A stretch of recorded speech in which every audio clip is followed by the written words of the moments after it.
Hello guys, andito po tayo nag-camping sa tabi ng ilog. Siyempre pag may camping, ito po ang ginagawa natin, nag-set po tayo ng bonfire ito. Ito po ang may nag-request.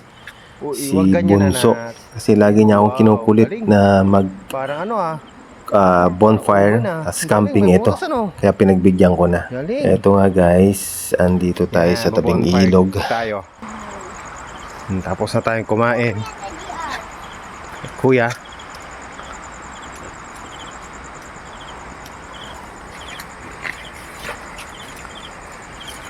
Pagkatapos nga pong kumain guys, eto, umupo yung magkakapatid sa tabi ng bonfire at sila ay nagmo-moment. Tinawag nila itong story on the fire.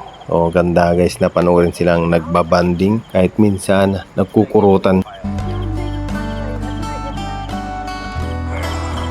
I think good.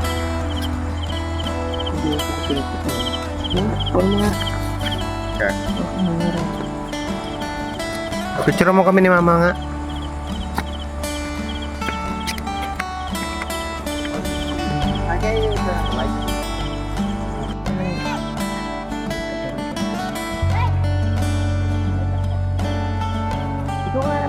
Good morning. 5 AM po ng umaga. Ayan, nagbo-bonfire po tayo tabi po ng ilog. Yan po yung promotor ng bonfire. Hi! Good morning! Morning!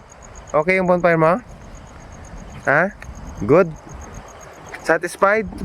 Ha? Mainit na ata. Atras ka kaya? Okay lang dyan?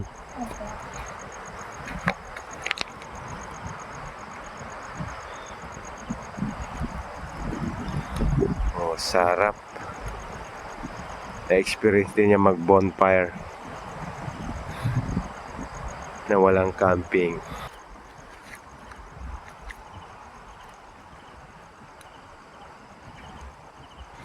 Pagkatapos nga po ng bonfire ng madaling araw, eto, umagang-umaga, alas 6, ayan, kulitan kami sa tabing ilog. Dito kami sa balsa. Yan nga yung gustong-gusto niya, yan, kulitan at saka landian.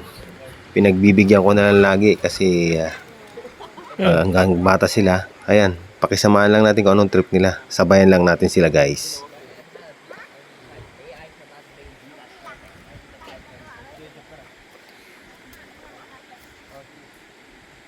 Eto nga guys, inaya niya akong maligo kahit lamig na lamig. Kaya ito, mapipilitan talaga tayo guys na tumalon.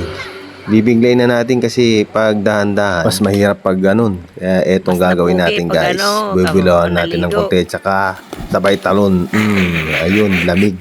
Grabe. Sagad hanggang buto.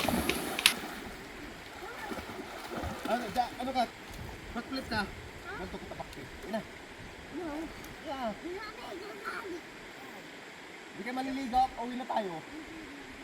Hindi ko kaya. No, we're not going. Because you know, I'm not. Ikaw na. Magsiswimming ako ng butterfly. Opposite naman.